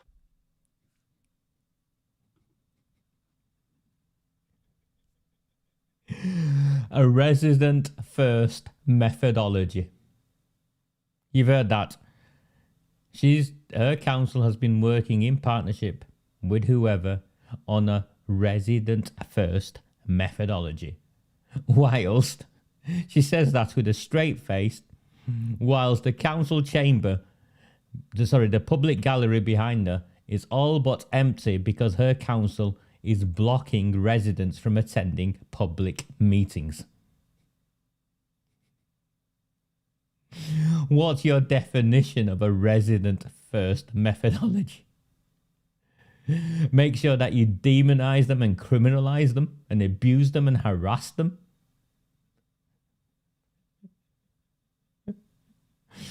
Absolute nonsense. Absolute nonsense. All the key drivers that were set out in the Levelling Up white paper, but we have to be clear about the routes to funding for it. Now, they want more money. Routes to funding. Routes to funding. Remember, they have resourced 50, 60, 70, I don't know, £100 million for Northern Routes, where they're building this eco-centre. So, and I keep going back to it. She wants funding. They've got the best part of £100 million because they want to create an eco-centre where people can go glamping in Glodick and skinny dipping in the Snipe. That is what Amanda Chaddерton's Labour Party have done with the best part of £100 million. Glamping in Glodick, skinny dipping in the Snipe, levelling up my arse. What they want to see in terms of levelling up, let's be honest here, levelling up to them means give the council hundreds and hundreds of millions of pounds of central government money. That's what they mean by levelling up. In terms of how the council see it, they just want more money. And indeed, Gary, we can play meeting bingo with their phrases. Absolute gobbledygook is right, Lynn.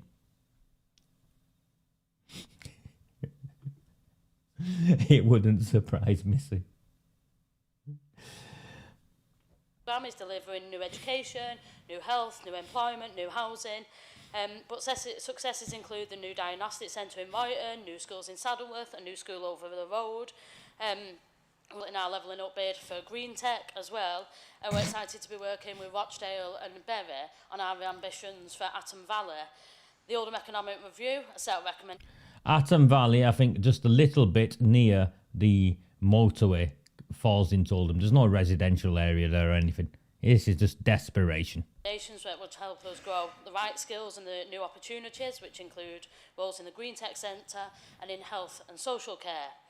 Now, working with Innovation Greater Manchester, the council is supporting innovation companies to thrive and new ones to invest as well. Oldham. Which innovation companies is the council supporting to thrive? She makes that allegation, she makes that allegation the wrong way. She makes that claim.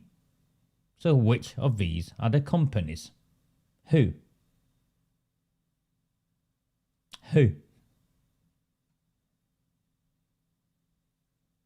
They're taking this town for a ride, aren't they?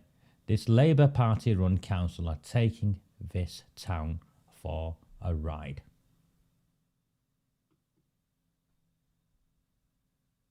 Huge social capital, but is disconnected from financial capital following 13 years of austerity, and we have to be realistic about that. The borough needs proper investment, and the route to levelling up is not to get each local authority to bid for certain amounts of money and call that levelling up. It takes long-term investment to change the fabric of the town, to ensure we move from low-skilled and low-wage jobs to higher skill and higher paid jobs as well. It's incredibly complex. There's a lot of factors to it. We are doing our... It's incredibly complex. There's a lot of factors to it, and I would wager that Amanda Chadderton simply does not have the required intelligence, experience, or skill set to even begin to appreciate that. And that is Amanda Chadderton, the leader of Oldham Council. Maybe Councillor ELAINE GARRY sat next to her, or Councillor Akil Salamat sat behind her, who's, I'm not sure if he's about to fall asleep or just having a stretch and a yawn, have the skill sets that Amanda doesn't. Or possibly her replacement, Arooj Shah. Well, I'm sure many of her associates, many of Arooj Shah's associates definitely have a skill set. Absolute most, and we are successful at the moment in a lot of that, but it's not going to change overnight. But He's asleep. Daily. No, he's not. He's woke up. Thank you. Thank you, Councillor Chadderton. The next question has been submitted by Megan Birchall. Oldham Cabinet has approved a new transport strategy for Oldham, which aims to increase active travel and to get more people walking and cycling. How is the council going to convince people to agree to the changes in the way roads are used and to reduce car journeys to be able to make this work? And what difference will the strategy make for people living in Saddleworth? I call upon Councillor Chadderton to reply. Apologies. Thank you, Madam Mayor, and thank you to Megan for a question. The recently approved transport strategy aligns with both the national and regional policy and unlocks funding streams which aim to move journeys away from the private cars to walking, cycling or public transport where possible. At a local level, the ambitions in the transport strategy look to make the borough a healthier place where people want to live, work and visit. However, pipelines as a scheme is in development across the borough, so all areas can benefit, and that help make walking and cycling an easy, safe and appealing option. Schemes will vary in their size and in their nature, and some may look to change the way our roads are used. The transport strategy is as much about changing people's behaviour as it is about physical works on the ground, and we welcome involvement from all our communities to make Oldham safer, less congested and better connected. Thank you, Madam Mayor. She's not even answered the question. How will you get people to move from using their car to using bikes or buses? And I know what the answer is. The answer is cheaper, more reliable, more consistent, more frequent public transport.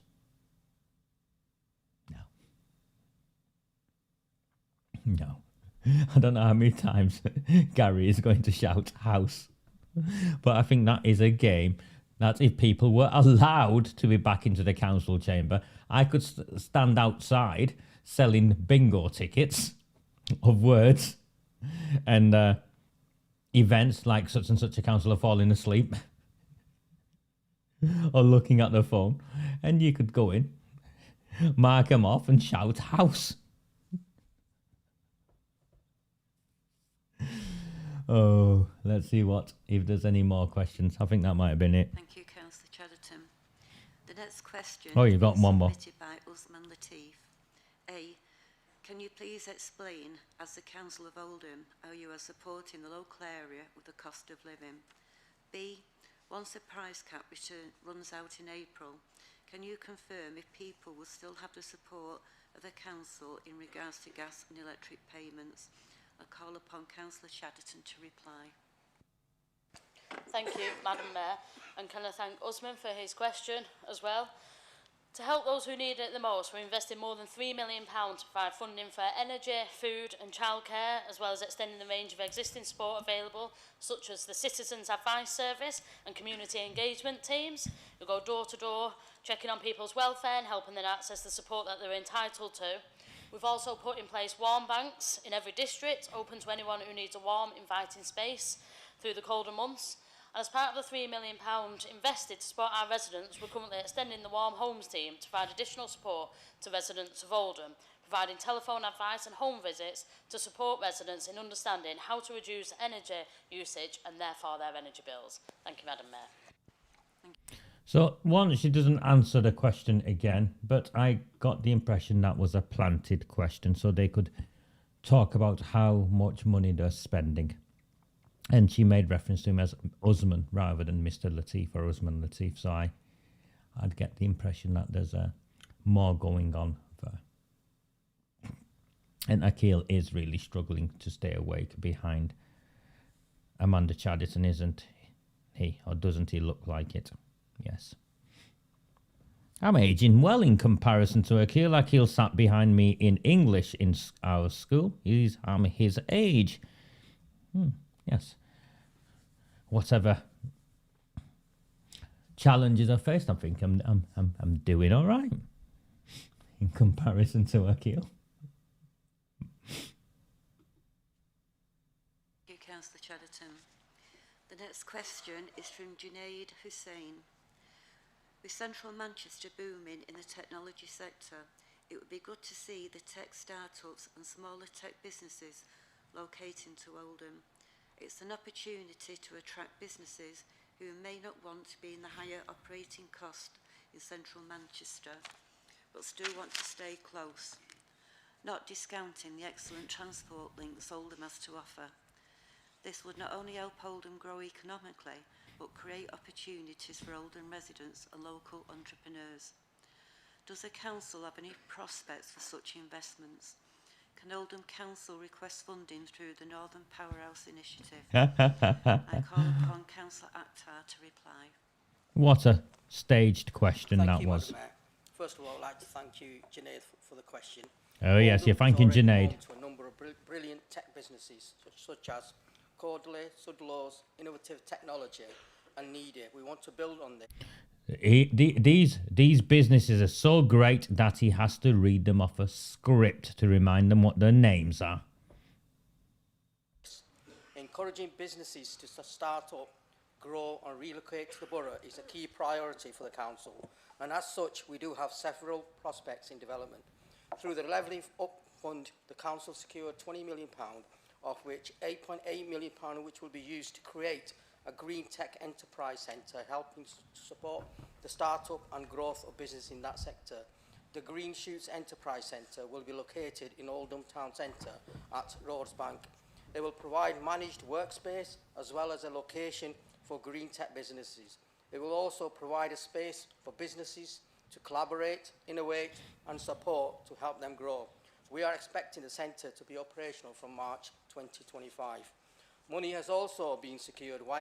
Okay, March 2025. You've heard Councillor Akhtar there, and Councillor Akhtar will still be a councillor in March 2025, providing he doesn't have, you know, some serious ill health, because he has won his election before polling stations open with the postal vote support he gets. And by the way, I like Shoaib. I'm sure the postal votes are genuine, so there's no suggestion on my part anyway of any impropriety. But of course, Roadsbank. Is Roadsbank Oldham Town Centre? I don't know. But £8.5 million. He doesn't say which businesses are moving in or how they've identified that, but some green tech nonsense. Future High Street Fund to transform the derelict Prudential building on Union Street to create an incubator facility for start-up businesses focusing on the digital, media and creative sectors. The aim... Oh, incubator businesses on Union Street. Towns Fund, digital, media and what? Hello? Hello? Could we move in there, please? Oh, wouldn't that be fun? We'll apply. We will apply. I will bring the daily samosas. Some sausage rolls. Plenty of coffee. We will move in. Yes. Yes, yes, yes.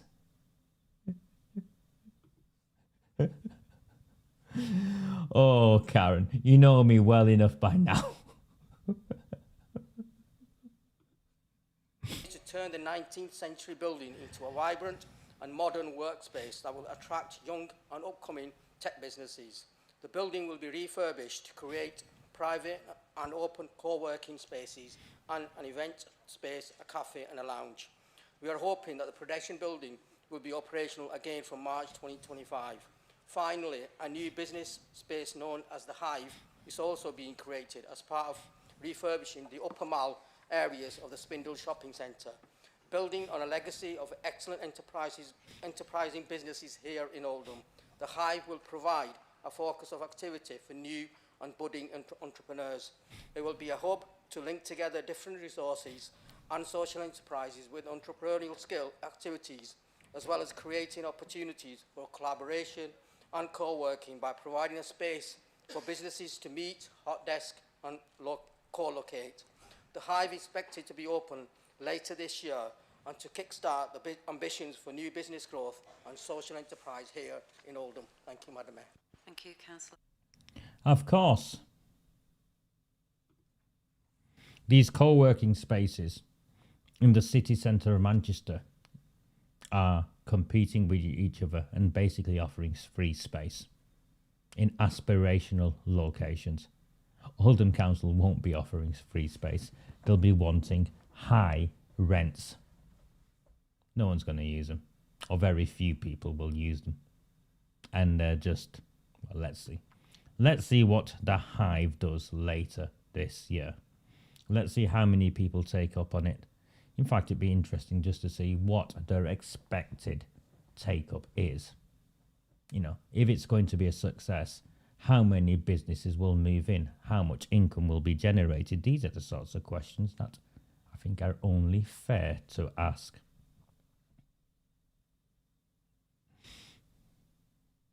Hi there, Steve. I did indeed mention the kids from the Youth Council were being used. I genuinely think they are. Don't think they are. Well, Steve, you can genuinely don't think what you want, and in a democracy, I can also think what I want. And I trust 30 years of experience of working with children who have been radicalized, and I see the signs there of manipulation. You are, of course, free to disagree. Such is what living in a democracy allows us to do. By all means, go and set up your own YouTube channel, your own videos and provide the analysis, Steve, of what you believe otherwise.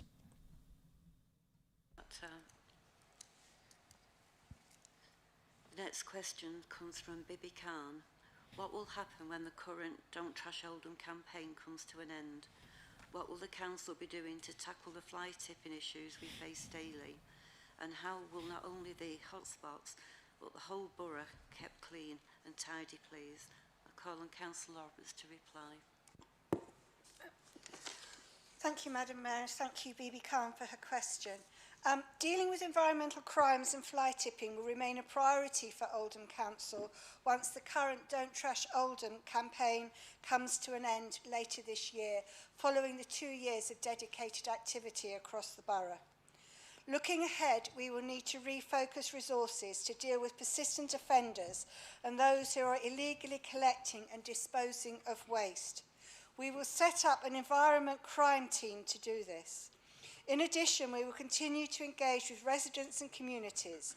We will continue to provide advice and education on how to dispose of waste, and we will continue to ensure that strict legal action is taken where the evidence is available, including issuing fixed penalty notices and prosecuting offenders.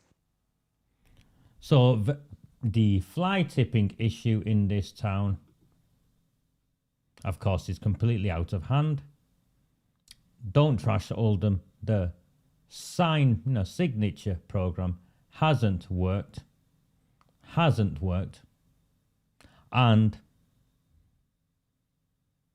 they're now talking about not just continuing to do things, but they will set up X, they will set up Y. Why have they not already set up X and Y? They're just making up as they go along. Don't Trash Oldham was just a desperate ploy to try, one of the desperate ploys to try and keep Amanda Chaddderton and before that Arooj Shah in power. They have failed miserably.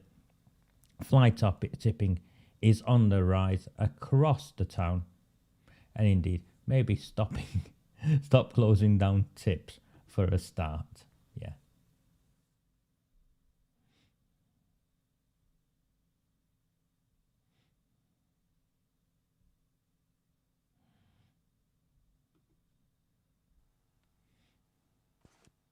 Councillor Roberts. The next question has been received from Pat Hiley. I wish to ask the Council if there are any plans to respond to the Government's advice that more CPADS's community public access defibrillators should be made available throughout the town. Defibrillators could be placed in areas where they are most needed, such as places with high footfall, vulnerable people, rural areas, or due to the nature of activity at the site. Examples could include community buildings, local shopping centres, post offices and local parks to ensure defibrillators are evenly spread throughout the communities and easily accessible if someone is experiencing an unexpected cardiac arrest. A cardiac arrest can happen to anyone regardless of age. It's not a heart attack. I also want to ask the Council if there are any grants towards buying defibrillators, and if bought by fundraising in public areas owned by the Council, will they be responsible for the maintenance of these? Oldham is sadly lacking in CPADSs. I agree with the question, by the way. It's a powerful question. I agree with this. Thank you, Madam Mayor. We share Pat's concern about these and how important they are in communities. We need to be certain that we've got a proper policy to govern their installation and continued maintenance. So we're actually working on that as we speak. So they've not got a policy on it. She thinks it's important, but the Council doesn't have a policy on it. Poor. So that we have a consistent policy across the borough, and that will be announced shortly. Thank you, Madam Mayor. Okay, completely ignores the second half of her question. This is outrageous by Barbara Brownridge. It is a disgrace. This woman is an utter disgrace. The second part of the question was asking about if communities, if members of the public contribute and buy these life-saving devices, will the Council maintain them and upkeep them and facilitate a process where which communities can make a difference? fudged it completely. Outrageous. You shouldn't even take these questions if you don't have the decency to answer them. That lady took so much time in formulating that question. It clearly has a significant impact on her life, her family's life. I would hazard a guess that something took place at some point, and she's just dismissed with contempt. We're developing a policy and we'll ignore most of your question.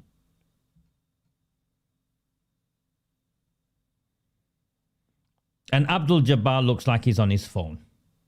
The deputy leader of Oldham Council is sat there and he looks like he's on his phone.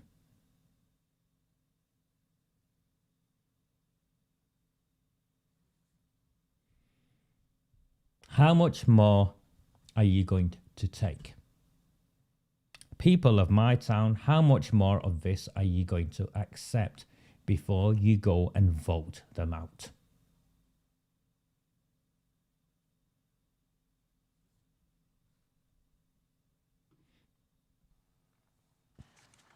Thank you, Councillor Brownridge.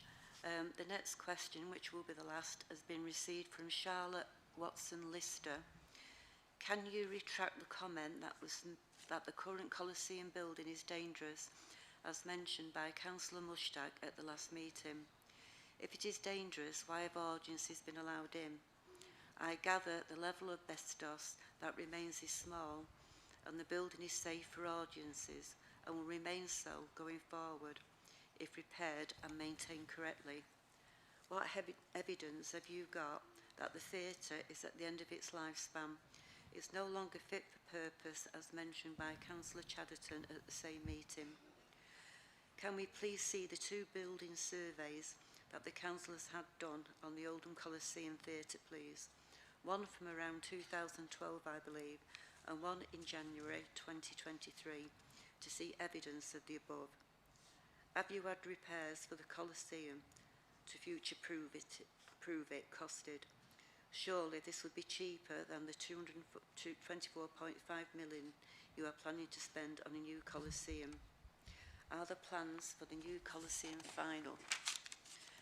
Can you promise that the new Coliseum is actually going to get built and you are aiming for completion in 2026? There is 1.845 million available from the Arts Council. Can you confirm that you've been banned by the Arts Council from using this to fund the Oldham Coliseum Theatre Company to allow them to carry on performing in whatever venue? If so, can you give any further funds to the Oldham Coliseum Theatre Company, please, to allow them to survive? They will probably need a lot less money than the 1.84 million to survive. You mentioned at the last meeting the Coliseum has been offered a new event space in Spindles, which will have a capacity of 750. When will this be ready, and will it be capable of being used as a theatre, and will it be free? Are there any other venues you could please offer to the Coliseum to use for free, e.g. the Queen Elizabeth Hall? I look forward to having the above questions addressed at the meeting. I call on Councillor Taylor to reply. Okay. So there's at least 20 questions there. Those questions should have really been submitted. If you want to submit and put them, if you want to pin them down via using public questions, she should have just stopped at the first one, to do with safeguarding and Councillor Mushtaq's comments. And the rest of them really need to be submitted as an FOI. But she didn't do that. And watch, and I've not watched it, watch the response. Watch the response. This is what happens when you... Well, this is what happens. Thank you, Madam Mayor, and thank you to Charlotte for her question too. I'll take each point in turn, that make it a little bit easier. In regard to the building being dangerous, there are a number of matters which the Coliseum management team are aware of that need addressing urgently to ensure the property remains safe for members of the public. The Coliseum team themselves have flagged issues including water pipe bursts, damp and mould and wall instability, all of which are currently in hand with no risk to staff, performers or audiences. So, Will Mushtaq apologised for scaring thousands of parents by claiming the building was dangerous. Because what she's describing are just things that happen in buildings. The odd burst water pipe.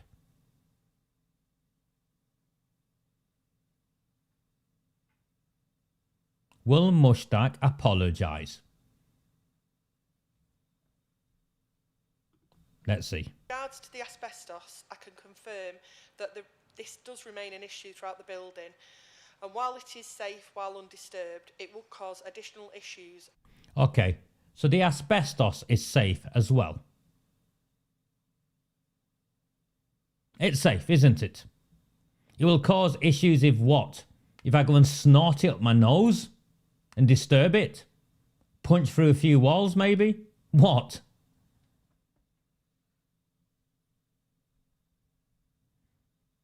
And cost should we look to refurbish or renovate the current building. In regard to the future of the current building, both the Coliseum and the Council have long acknowledged the need for a new theatre building. It has a long list of maintenance issues, but outside of those, the site itself, both its size and location, isn't ideal for the type of theatre the Coliseum or any other producing theatre needs to have a sustainable future. All parties have long agreed that a new build theatre would be the best solution, and those views haven't changed despite recent speculation and discussion. The costs associated with rebuilding, repairing and reinvesting in the existing site are significant and would be more than the new theatre, but also it would be difficult. So she's saying the costs would be more than the new theatre. I challenge one of you to submit an FOI for the council to confirm this. The new theatre is costing what? £25 million. It's not a theatre, it's a performance space.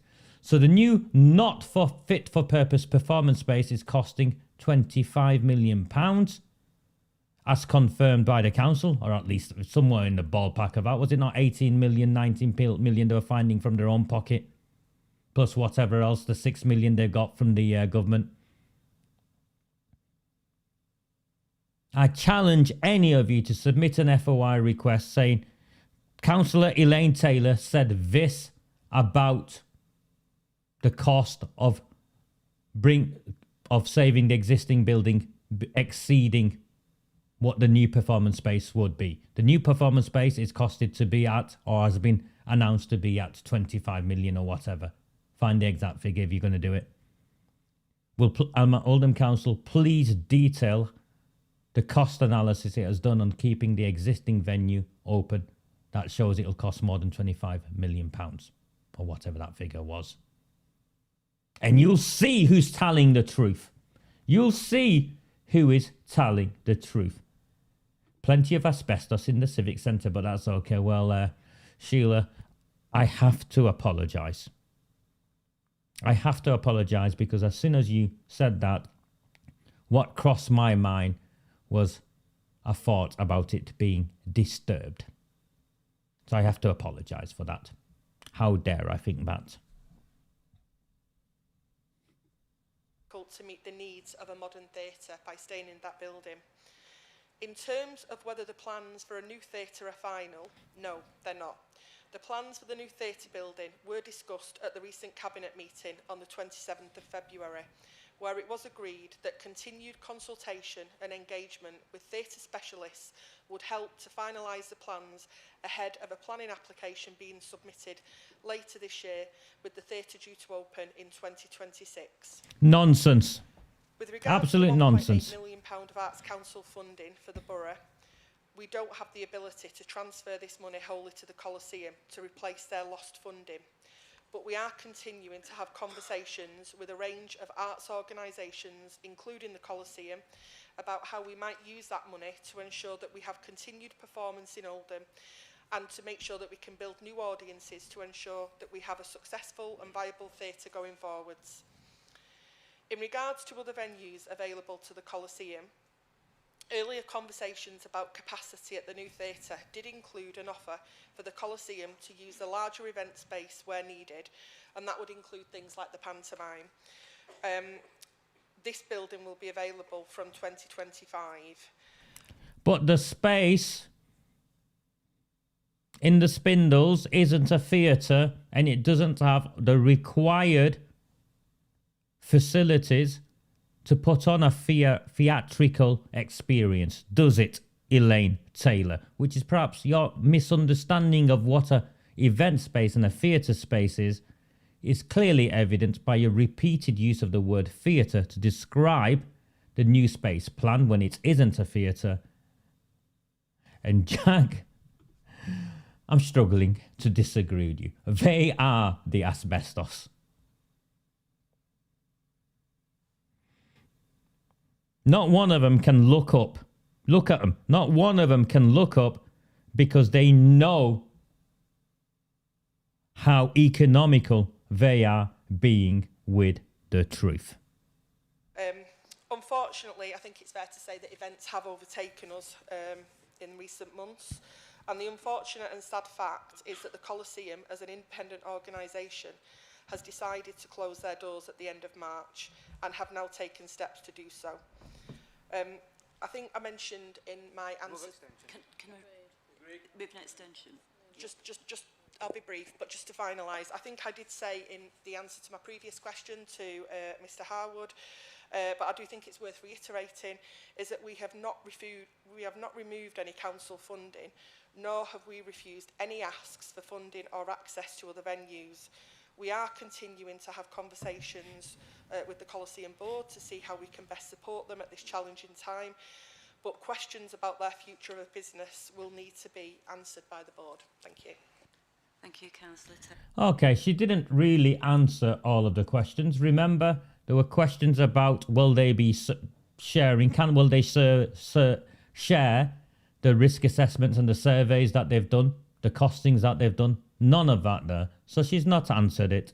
But worse than that, she's dug herself a massive hole. Despite her size, she's dug herself a massive hole, and the Freedom of Information application request will demonstrate that, because she is claiming that staying there, that bringing that building up to scratch, she is confirming. The Deputy Leader of Oldham Council, Elaine Taylor, has confirmed at a council meeting in response to a public question that keeping the Coliseum at the existing site and bringing that building up to standard will cost more than the not fit for purpose space that costs over £20 million at the old local interest centre post office on Union Street. That's what she's confirmed there. Somebody submit an FOI, because if she has answered falsely in a meeting such as this, it is a serious offence, and the borough should have to be suspended. If she was still here next year, she would have to be suspended. And whoever was the council leader would have to stand up and apologise.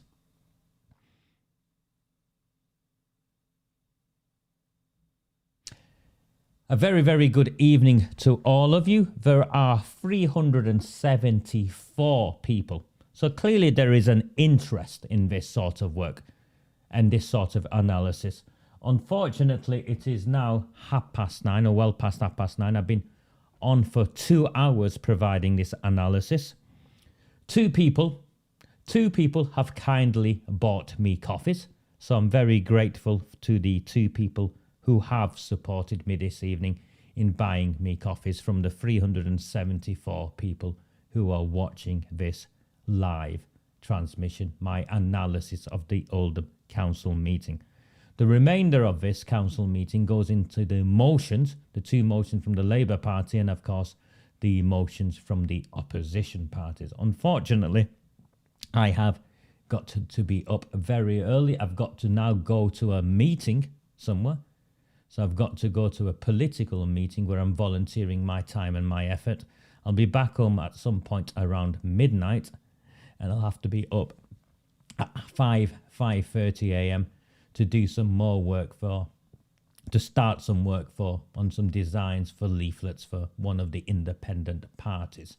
I am working 16, 17 hours a day at the moment, so I'm very, very grateful to those of you who continue to support me. I'll continue this analysis as part of my Sunday night broadcast. It's very, very powerful, very, very relevant, and I'll incorporate that into Sunday. Unfortunately, I can't do a transmission during the day tomorrow, and I spend Friday nights and Saturdays as sacrilege for me because I spend it with the limited time I have with my daughter.